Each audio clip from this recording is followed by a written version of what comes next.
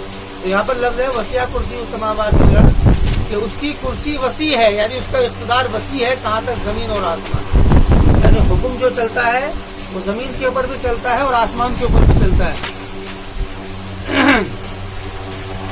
اس کے اندر مفسرین نے بعض نے اس سے علم مراد لیا ہے اور بعض نے اس سے جو ہے کرسی مراد لی ہے، کہ اس کی کرسی جو ہے 7 زمین 7 آسمان کے اوپر ہے۔ لیکن یہ بات زیادہ مناسب لگتی ہے اقتدار، یہاں سے اقتدار مختلف، جیسے کہ اور زبانوں کے اندر بھی کرسی اقتدار کے معنی میں بولی جاتی ہے۔ وَلَا يَئُودُهُ حِفْظُهُمَا وَهُوَ الْعَلِيُّ الْعَظِيمُ، اور نہیں آدھا یعود اس کے معنی آتے ہیں یعنی کہ سست کر دینا یا ناکام کر دینا، یا اس کو کہو نکما کر دینا۔ وَلَا يَئُودُهُ حِفْظُهُمَا، یہ سارے کے سارے معنی اس کے اندر ہوں گے۔ وَلَا يَئُودُهُ حِفْظُهُمَا، اور نہیں ترجمہ کیا، بوجھل کرنا، اور نہیں بوجھل کرتا ہے ان دونوں کا حفظ، یعنی زمین اور آسمان کی جو ذمہ داری اللہ تعالیٰ نے لی ہے بچانے کی، اور زمین اور آسمان والوں کو جو پالنے کی ذمہ داری اللہ تعالیٰ نے لی ہے، یہ ساری چیزیں ولا یعودہ نہیں بوجھل کرتی ہے اس کو، حفظہما ان دونوں کی حفاظت، یعنی زمین اور آسمان، یعنی وہ تھکتا نہیں ہے، وہو العلی العظیم، اور وہ تو علی ہے، علی کہتے ہیں اونچا بڑا، وہو العلی العظیم، ایک تو ہے علی، ایک ہے عظیم۔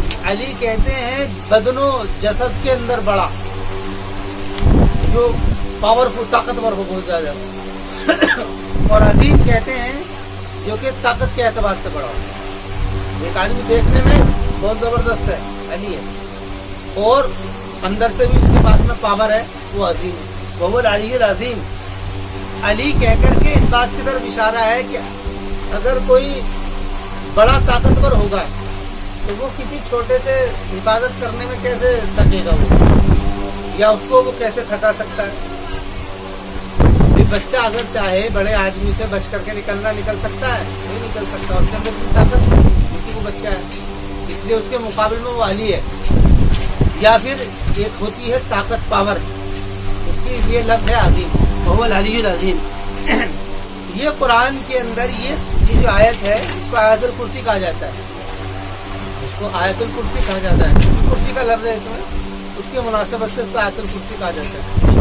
یہ وہ واحد وہ صورت ہے جس نے اس چیز کی وضاحت کی ہے کہ رب ہونے کے لیے کیا کیا پاور ضروری ہے اور کیا کیا وہ صفاتیں ہیں کہ جو اس کے اندر نہ ہوئی تو وہ ختم ہو جائے گا۔ اس کو دوبارہ دیکھ لیجئے۔ سب سے پہلے وجود کے اوپر کلام تھا، وجود کیسا ہے؟ الحی القیوم ہے، الحی القیوم ہے، لا تأخذہ سنۃ ولا نوم ہے، اس کا اپنا وجود ہے۔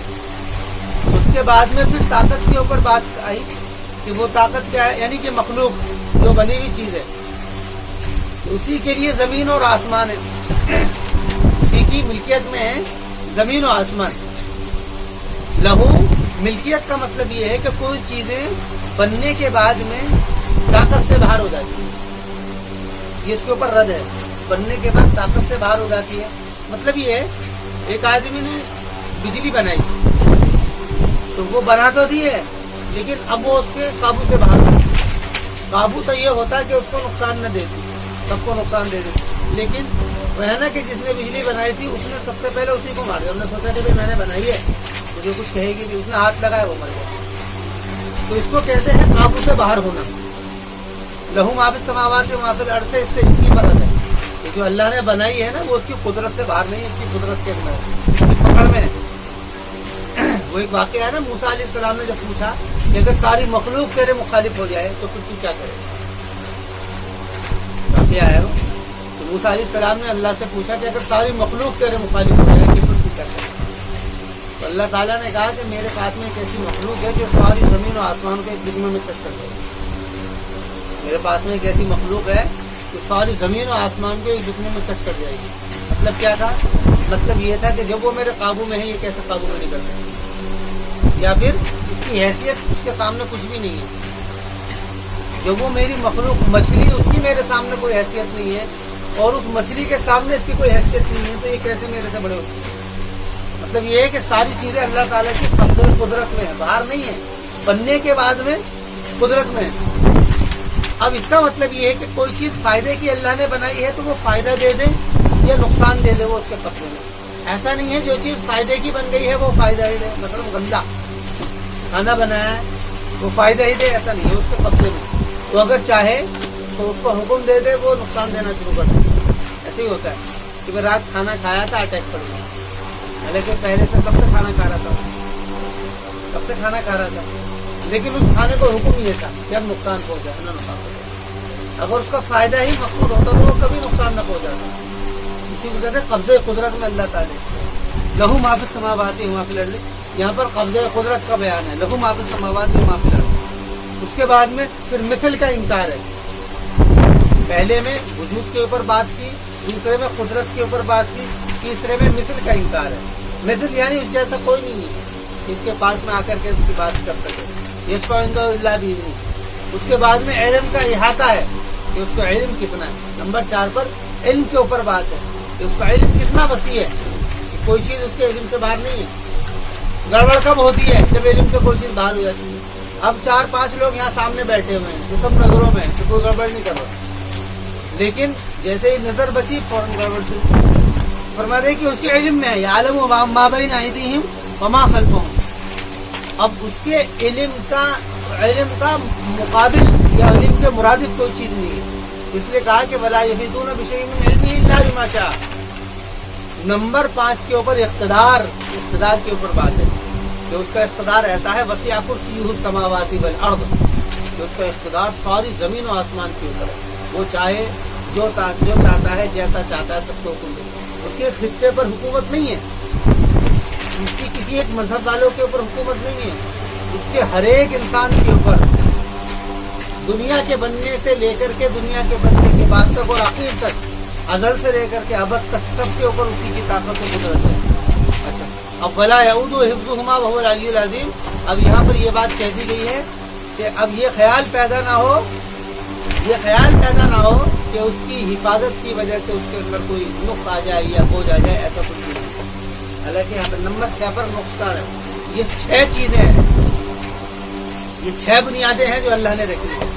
یہ 6 چیزیں دیکھی جائیں گی معبود ہونے کے لیے. یہ 6 چیزیں جو آیت الکرسی کے اندر وضاحت کی گئی ہے.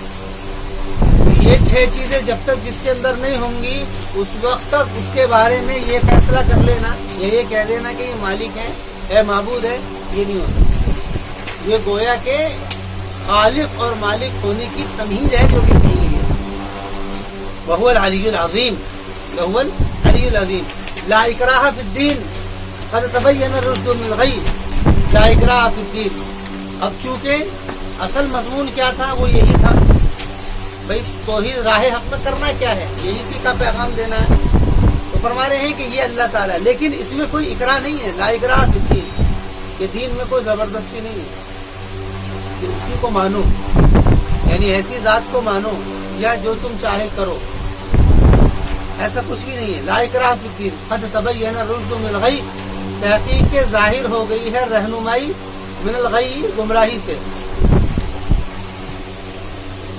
غی غی کہتے ہیں گمراہی، اور رشد، رشد غی کے مقابل کا لفظ آتا ہے، اور ہدایت ضلالت کے مقابل میں آتا ہے.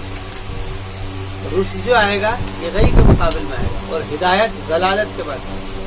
گویا کہ رشد جو ہے یہ راستہ ہے،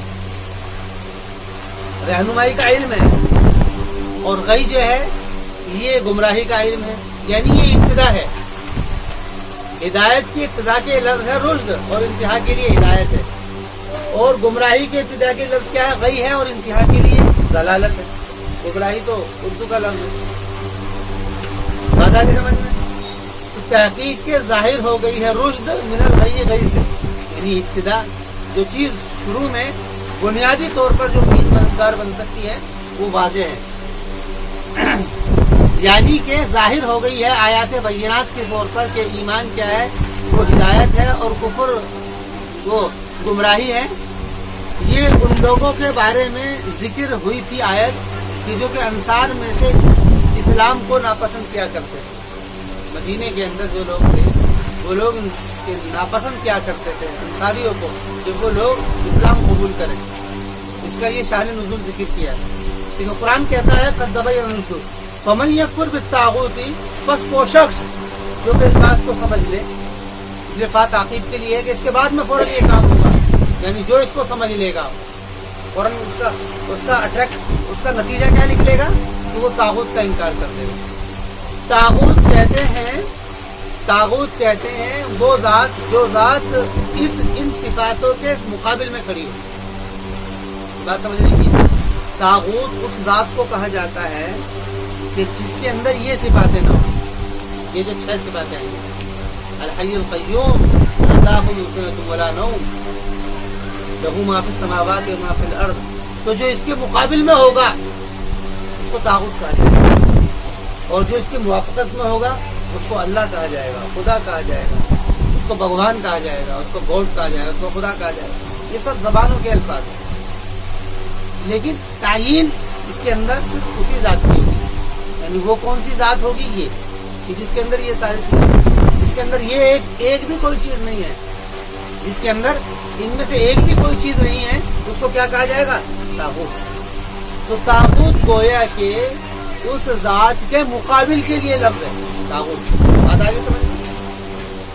ومن یکفر بالطاغوت ویؤمن باللہ، دیکھیے ویؤمن باللہ، اور ایمان لایا اللہ پر.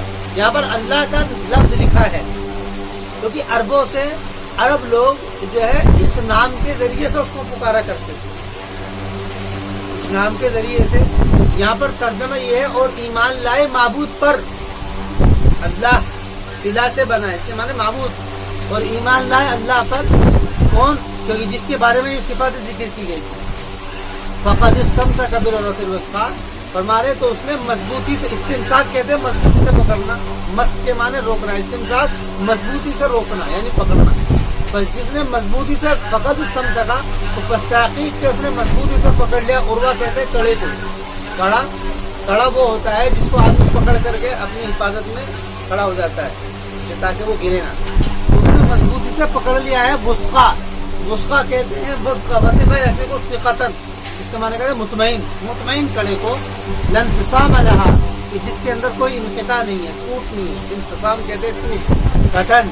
اس طریقے سے نقص لانفصام لہا.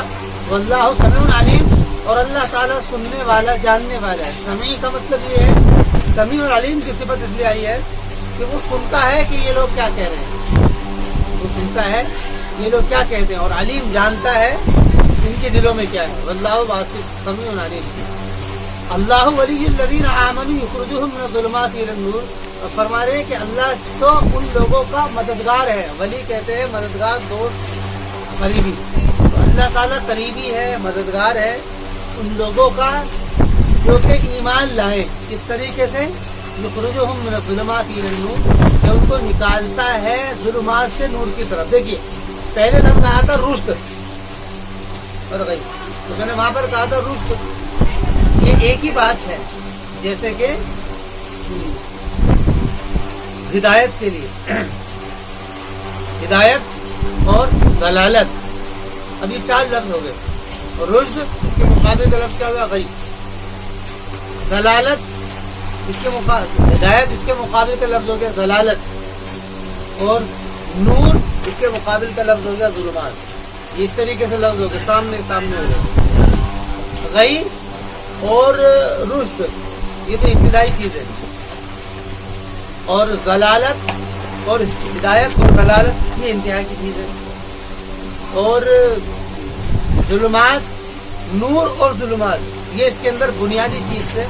ان دونوں ہی چیزوں کو اس سے مراد لیا جاتا ہے. گویا کہ رشد اور ہدایت جو ہے، رشد اور ہدایت جو ہے یہ نور ہے. یہ رشد اور ہدایت جو ہے دونوں چیزیں یہ نور ہے، اور غی اور ضلالت یہ کیا ہے؟ ظلمات. یہ غی اور ضلالت ظلمات ہے. تو فرما رہے ہیں کہ اللہ تعالیٰ نکالتا ہے ظلمات سے نور کی طرف، سے مراد وہی ہدایت یا رشد کی طرف نکالتا ہے اللہ تعالیٰ. والذین کفروا، اور وہ لوگ جو کہ کافر ہیں، جنہوں نے انکار کیا ہے، ان کا دوست کیا ہے؟ طاغوت ہے. یعنی جس کو انہوں نے اللہ کے مقابل میں مانا ہے، جس کو انہوں نے اللہ کے مقابل میں اور مرادف کہتے ہیں برابر کا ٹھہرا کر کے جنہوں نے مانا ہے کہ وہ کیا ہے؟ ان کا دوست ہے. الذین کفروا اولیاءہم الطاغوت یخرجونہم من النور الی الظلمات، وہ ان کو نور سے ظلمات کی طرف نکالتا ہے، روشنی سے تاریکی کی طرف. روشنی نور اور ظلمات، نور اور ضوء کہتے ہیں وہ روشنی جو کہ یعنی کہ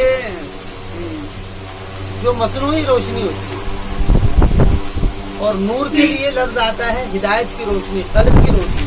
نور کا جو لفظ آتا ہے یہ قلب کی روشنی کے لیے بھی استعمال ہوتا ہے.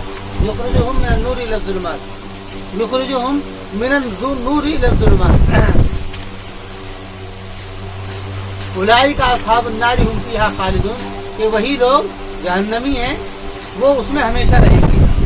اب یہاں سے ایک تمثیل دی ہے. قرآن کریم کا اسلوب یہ ہے کہ قرآن کریم تمثیل دیتا ہے. اس طریقے سے یہاں پر مثال دی ہے. ایک تو مثال ہے ان لوگوں کی کہ جنہوں نے طاغوت کو اپنا رہنما بنایا. جنہوں نے طاغوت کو اپنا رہنما بنایا تو اس طاغوت نے ان کو نور سے نکال کر کے ظلمات میں ڈال دیا. جیسے یہود جتنے بھی تھے یا مشرکین جتنے بھی تھے، یہ سب پہلے خدا کو ہی مانتے تھے، لیکن ان لوگوں نے بتوں کی پرستی شروع کری اور نتیجہ یہ نکلا کہ انہوں نے بالکل خدا کا انکار کر دیا، بالکل خدا کو ایک طرف کر دیا. تو تمثیل کیا دی ہے؟ پہلی مثال یہ دی ہے الم تری الی الذی حاج ابراہیم فی ربہ، کیا نہیں دیکھا آپ نے، الم تری کیا نہیں دیکھا آپ نے ان لوگوں کی طرف کہ جنہوں نے جس نے محاجہ کیا ابراہیم سے. محاجہ کہتے ہیں حجت کرنا، حجت کرنا، اپنی بات کو بڑی کرنا. تو جس نے محاجہ کیا ابراہیم علیہ السلام سے، کیا محاجہ کیا؟ کہ اس بات کا کہ ان آتاہ اللہ الملک، اس بات کے کہ عطا کیا ہے اس کو اللہ تعالیٰ نے بادشاہت، اللہ تعالیٰ نے اس کو بادشاہت عطا کی ہے. یعنی اس کا کہنا یہ تھا کہ بھئی میں ہی کیا ہے بادشاہ ہوں، اب میں ہی کیا ہوں بادشاہ ہوں، میں ہی کیا ہوں بادشاہ ہوں. یعنی اس نے گویا کہ اپنے آپ کو رب کا درجہ دیا. ہوتا یہ تھا پچھلا بھی دور جتنا بھی ہے، ان سارے دور کے اندر مذہب جو تھا وہ اقتدار کے تابع تھا، بادشاہت کے تابع تھا. مذہب جتنا بھی تھا وہ بادشاہت کے تابع تھا. بادشاہ جس دین کو چاہتا وہ دین چلتا، یا بادشاہ جس دین کا سلیکشن کرتا وہ ہوتا، یا بادشاہ اگر شرک کو کہتا یا اپنی حیثیت کو معبود کی حیثیت دیتا تو لوگوں کے اوپر واجب تھا کہ وہ اسی کو مانے. تو یہ بات لگتی ہے ایسی کہ اس دور کے اندر اچھا ابراہیم علیہ السلام کا جو محاجہ ہوا ہے وہ تو قرآن نے اس کی تفصیل نہیں دی کہ کس سے ہوا. البتہ دوسری جو تاریخی کتابیں ان سے پتہ لگتا ہے کہ وہ نمرود سے مسئلہ تھا. یہی بات مفسرین نے بھی اسی کو ذکر کیا ہے، اس لیے یہ بات زیادہ واضح لگتی ہے. تو محاجہ جو ہوا تھا وہ ہوا تھا ابراہیم علیہ السلام کا نمرود سے بات چل رہی تھی. تو نمرود جو تھا گویا کہ اس زمانے کے اندر جو حیثیت معبود کی تھی وہ سورج کی تھی. سورج کو لوگ پوجا کرتے تھے، جیسے کہ قرآن کریم کے اندر اور دوسری جگہوں پر بھی یہ بات تفصیل سے پتہ لگ جاتی ہے. مثلا 7ویں پارے کے اندر بھی وہ پورا وہ ریکارڈ ہے جو قرآن نے نقل کیا ہے کہ انہوں نے پہلے اس کو تھا ستارے کو پوجا. جب ستارہ ٹمٹمانے لگا اس سے زیادہ چاند آیا سامنے تو انہوں نے چاند کو کہا کہ بھائی چاند میرا خدا ہے. اس کے بعد میں اگلے دن صبح جب ہوئی تو سورج نکلا تو چاند ستارے سارے ختم ہو گئے. تو انہوں نے کہا کہ یہ بڑا رب ہے, یہ میرا معبود ہے. لیکن جیسے ہی شام ہوئی اور سورج بھی ڈوب گیا تو انہوں نے کہا کہ بھائی میرا رب تو وہ ہے جس نے ان کو پیدا کیا. تو یہ بات لگتی ہے کہ وہاں پر جو تھا سورج یعنی جو اوپر سورج ہے, چاند ہے, ستارے ہیں, ان کی پرستی کی جاتی تھی. اور یہ جو تھا نمرود یہ اپنے آپ کو ان کا اوتار کہلایا کرتا تھا. اوتار اس کا کہنا بادشاہ. دیکھو بہت سمجھنے کی بات ہے. ہندوازم جتنا بھی ہے وہ سارا یہاں سے سمجھ میں آ جائے گا. بادشاہ جتنے بھی تھے یہ بادشاہ اپنے آپ کو اس رب کا اوتار کہلوایا کرتے تھے. اوتار کہتے ہیں گویا کہ میں ہی خدا ہوں, یعنی میرے اندر خدائی منتقل ہو گئی ہے. یہ مطلب ہوتا ہے اوتار. اوتار کا مطلب یہ ہوتا ہے کہ خدائی کا انتقال میرے اندر ہو گیا ہے اور اب جو بھی فیصلے حکم لینے ہیں وہ سب مجھ کو لینے ہیں. گویا کہ خدا نے ایک بدن اختیار کر لیا ہے. یہ اس کا مطلب خدا نے ایک بدن اختیار. یہی بادشاہ جتنے بھی تھے یہ سارے کے سارے اس بات کو کہا کرتے تھے. مقصد کیا تھا؟ تاکہ سلطنت ہاتھ سے نہ نکلے, تاکہ سلطنت ہاتھ سے نہ نکلے. تو یہ بات چل رہی ہے. یہ پیچھے بات آئی تھی کہ رب کے مقابل میں جو ہوگا اس کو کیا کہیں گے؟ طاغوت. تو یہ طاغوت کی تمثیل ہے, یعنی جو کہ طاغوت ہدایت سے گمراہی کی طرف لے جاتے ہیں. بہت دھیان سے سمجھنے کی بات ہے. تو بات یہ کہی ہے کہ اس نے کہا کہ قال ابراہیم نے کہا کہ بے ربی الذی یحیی و یمیت, کہ میرا رب تو وہ ہے جو زندہ کرتا ہے اور مارتا ہے. اس سے صفات آئی تھی وہ آیت الکرسی کے اندر کہ الحی القیوم لہو ما فی السماوات و ما فی الارض, کہ سب اسی کے قبضے میں. وہ جب چاہتا ہے مارتا ہے, جب چاہتا ہے زندہ کرتا ہے. تو ابراہیم نے پہلے بات یہ کہی کہ بھائی میرا رب تو وہ ہے جو کہ زندہ بھی کرتا تھا اور مارتا بھی ہے, یعنی زندگی اور موت اس کے قبضے میں. ابراہیم علیہ السلام نے کہی. تو نمرود نے کیا کہا؟ قال انا احیی و امیت. اس نے کہا کہ بھائی یہ کام تو میں ہی کرتا ہوں. اس نے کہا یہ کام تو میں کرتا ہوں, جیسے کہ میں زندہ بھی کرتا ہوں مارتا بھی ہوں. اس کے بارے میں ایک واقعہ ہے مفسرین نے لکھا ہے. وہ یہ ہے کہ نمرود نے 2 شخص بلائے. ایک آدمی تو وہ تھا جس کے بارے میں پھانسی کی سزا طے ہو گئی تھی کہ صبح اس کو پھانسی ہونی ہے.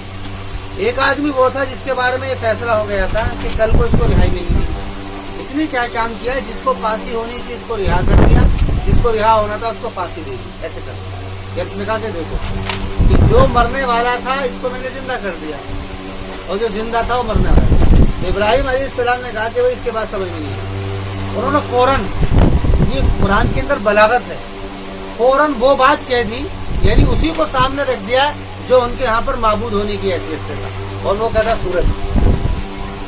انہوں نے کہا کہ اچھا کہ بات یہ ہے کہ فإن اللہ یأتی بالشمس من المشرق فأتی بها من المغرب, کہ جو تمہارا خدا ہے یعنی سورج. یہ بات تو نہیں کہی کہ بلکہ اسی طرف سے لگائی کہ اللہ تعالیٰ تو وہ ہے جو سورج کو مشرق سے نکالتا ہے.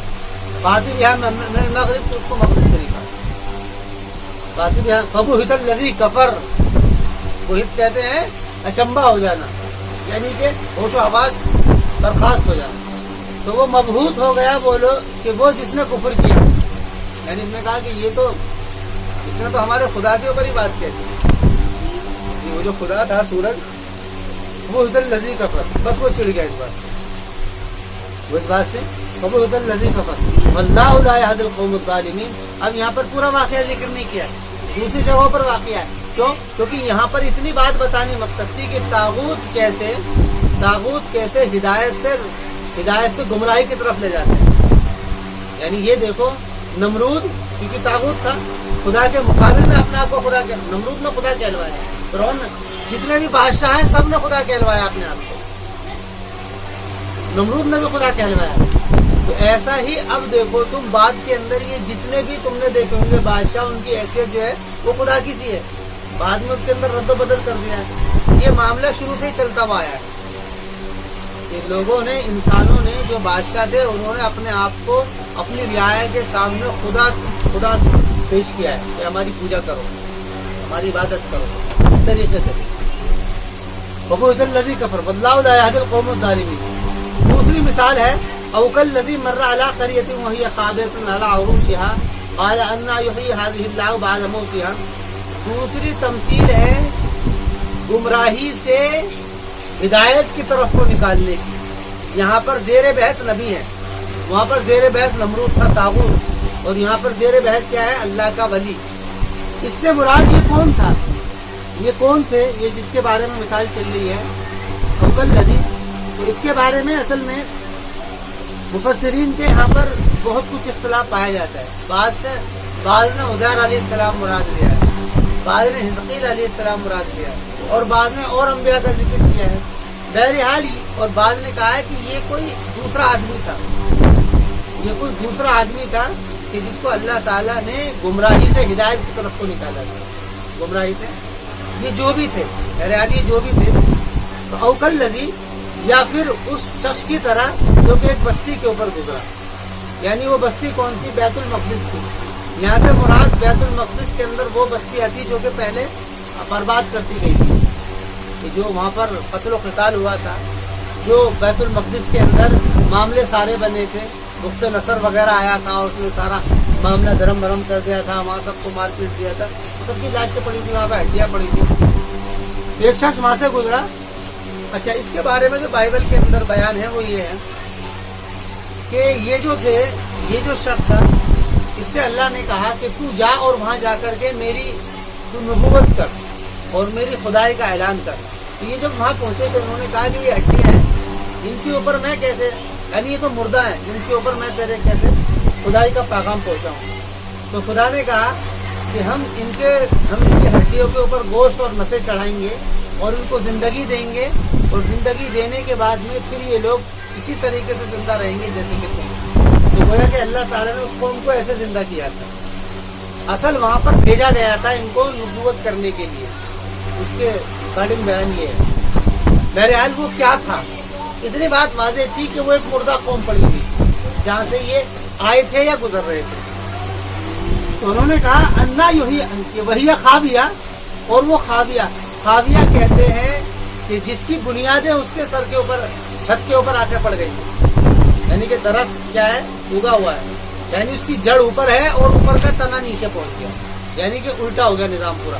وہی خاویہ تھی، اصل خاویہ کہتے ہیں کہ جڑ اوپر آ جائے اور تنا نیچے پہنچ جائے، وہی خاویہ۔ علی عروشہا، اپنی جڑوں پر، یعنی عروش کہتے ہیں چھت یا اپنی عمارتیں، یعنی وہ اپنی عمارتوں پر خاویہ پڑے ہوئے تھے، یعنی الٹ پڑے ہوئے تھے۔ قال انا یحیی هذه اللہ بعد موتها، انہوں نے کہا کہ تم کہاں سے زندہ کرو گے اس کو، کہاں سے زندہ کرے گا اس کو اللہ تعالیٰ بعد موتها، اس کو مرنے کے بعد میں؟ تو یہ بات انہوں نے کہی، تو اللہ نے کیا کیا؟ اصل کیا تھا؟ یعنی یہ ایک طریقے کی ظلمات تھی، یعنی اللہ تعالیٰ کے لیے کوئی مشکل نہیں ہے، کیوں؟ لہو ما فی السماوات و ما فی الارض، سب اس کے قبضے میں، تو ان کو مار دیا۔ فاماتہ اللہ مئۃ عام، ان کو مار دیا ایک صدی، یعنی 100 سال تک۔ فاماتہ اللہ مئۃ عام، ثم بعث، پھر زندہ کیا۔ قال کم لبثت، ان سے پوچھا کہ کتنے دن تم ٹھہرے رہے، یعنی قال لبثت یوما او بعض یوم، کہا کہ بھائی میں تو کچھ دن ہی ٹھہرا ہوں، یعنی مجھے ایسا لگا کہ میں سو گیا تھا کچھ دیر کے اندر، مجھے کیا ہے بس سویا ہوا تھا۔ قال لبثت یوما او بعض یوم، انہوں نے دیکھا تھا کہ جب وہ آئے تھے وہ دن کا شروع تھا، اور اب دیکھا ہے دوپہر ہو رہی ہے، تو آدمی خود اندازہ کر لے گا کہ میں صبح سویا ہوں گا، اٹھ گیا میں 2 4 5 گھنٹے۔ تو انہوں نے کہا قال لبثت یوما او بعض یوم، قال بل لبثت مئۃ عام فانظر الی طعامک، کہا کہ بلکہ تم 100 سال ٹھہرے رہے ہو۔ اس سے کیا کہا؟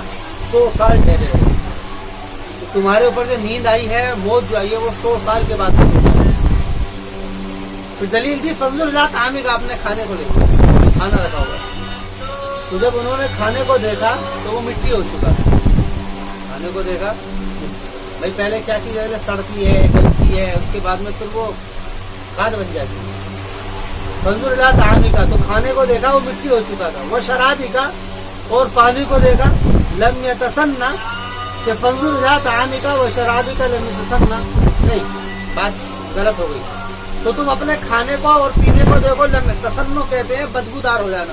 یہ کھانا اور پینا بالکل سیف تھا ایک دم. جیسے وہ سیف تھے ایسے ہی کھانا اور پینا بالکل ایسے رکھا ہوا تھا گویا کہ کسی نے. اچھا کھانا اور پینا کیوں سیف تھا؟ کیونکہ کھانے اور پینے کی چیزیں ایسی ہیں کہ بھائی پانی ایسی ہے کوئی آگے جانور آ کر کے پانی پی گیا. ایسے تو گزرتے رہتے ہیں نا, کوئی جانور ہے, کیڑا مکوڑا ہے, کچھ نہ کچھ جنگل کے اندر. کیونکہ کیا کرتے تھے کھانے اور پینے کو سیکیور جگہ رکھتے تھے, محفوظ جگہ, جس سے کوئی جانور یا کوئی آ کر کے اس کو کہ کھانا بالکل ایسے ہی پڑا ہوا تھا, بالکل محفوظ رکھا ہوا. تو اس سے اس بات کی طرف اشارہ تھا کہ تم یہ سوچ رہے ہو نا کہ آدھے دن رکے ہوئے آدھا دن تمہارا صحیح نہیں ہے, یہ بات سمجھنے کی ہے. بلکہ اس کا مطلب یہ ہے کہ تم 2-4 منٹ سوئے ہو بس. نہیں آ رہی بات سمجھ میں؟ ارے آ رہی نہیں کہ تم 2-4 منٹ سوئے ہو. کیوں؟ اس لیے کہ اگر تم آدھے دن سوتے یا اتنے دن سوتے تو تمہارا کھانا تو کوئی بھی آ کر کے کھا جاتا, کوئی بھی جانور آ کر کے کھا جاتا. تو اس کا مطلب یہ ہے کہ تم 2-4-5-6 منٹ سوئے. اچھا اب ان سے کہا اچھا اب یہ دیکھو تم فنظر الی حماری کا, اور تم دیکھو اپنے گدھے کی طرف دیکھو. یعنی وہ جو کہ اپنی خود حفاظت کر سکتا تھا جانور سے, بھائی کھانا پینا تو نہیں حفاظت کر سکتا نا. اب تم اپنے گدھے کی طرف دیکھو, تو جانور سے حفاظت کر سکتا تھا کہ اگر کوئی جانور اس کو نوچتا کاٹتا وہ چلاتا ہلاتا تمہاری آنکھ کھلتی یا وہ ادھر ادھر بھاگتا. وانظر الی, اگر تم نے کہا ہے کہ آدھا دن ہے, وانظر الی حماری کا, اور دیکھو تم اپنے گدھے کی طرف. تو دیکھا گدھے کی طرف, گدھے کی کیا ہڈیاں ہی پڑی تھی اس کی گدھے. یعنی پہلی بات سے اشارہ یہ تھا کہ تم 4-5 گھنٹے نہیں سوئے, بلکہ تم 2-3-4-5 منٹ سوئے ہوگا. اور دوسری طرف سے اشارہ یہ تھا کہ تم 2-4-5-6 گھنٹے نہیں بلکہ تم ایک زمانے تک سوئے. یہ گویا کہ دلیل دی گئی. پہلی بات کیونکہ کھانا پینا ایسی چیز ہے کوئی بھی آ کر کے جانور کو کھا سکتا تھا. تو اس کا مطلب ہے کہ تم تھوڑی دیر سوئے, تم ابھی اٹھ گئے ہو. اگر تھوڑی دیر سوتے تو کھانا پینا کوئی کرے. اب گدھے کی طرف کو دیکھ کر کے ایسا لگ رہا تھا کہ یہ تو ایک بہت بڑا سامان ہو گیا.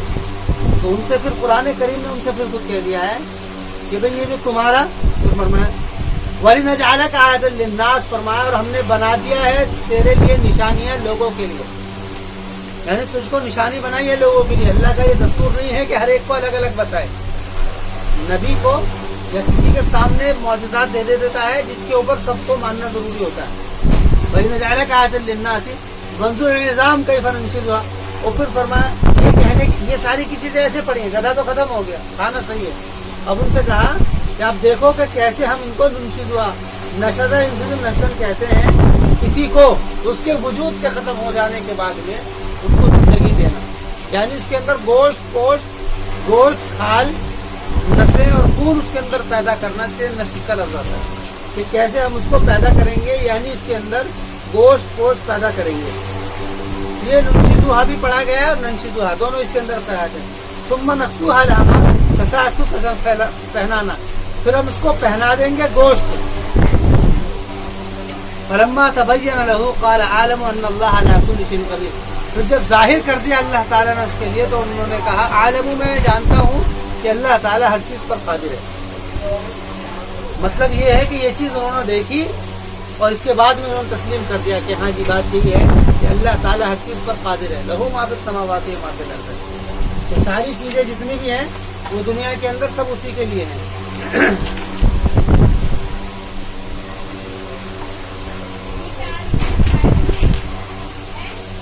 کہ جتنا بھی کچھ ہے وہ سارا کا سارا اسی کے لیے ہے.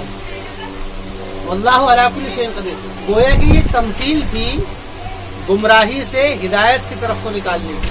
یہ نکل گئے, انہوں نے کیا کر دیا, اقرار کر دیا ان اللہ علی کل شیء قدیر. پہلی تمثیل تھی ہدایت سے گمراہی کی طرف کو نکلنے کے لیے, تو وہاں پر کیا ہوا تھا, فَبُهِتَ الَّذِي كَفَرَ. یہ دونوں کی دونوں اس کے اوپر تمثیل ہے. آگے دیکھیے, آگے ایک اور بات ہے, ایک اور مثال ہے, اور وہ کیا ہے, وَإِذْ قَالَ إِبْرَاهِيمُ رَبِّ أَرِنِي كَيْفَ تُحْيِي الْمَوْتَىٰ قَالَ أَوَلَمْ تُؤْمِنْ. اور یاد کیجیے جب کہ کہا ابراہیم علیہ السلام نے, اے میرے رب مجھ کو دکھلا کہ کیسے زندہ کرتا ہے تو مردوں کو. قال اولم تؤمن. ابراہیم علیہ السلام سے اللہ نے کہا کیا تجھے ایمان نہیں ہے اس بات کے اوپر, کہ تجھے اس پر ایمان نہیں ہے. قال بلا. انہوں نے کہا کیوں نہیں. جواب تو خود قرآن نے دے دیا ہے. کس طریقے کا سوال کیا, انہوں نے کہا کہ کیوں نہیں, بلا, تو تمہارے پر ایمان ہے.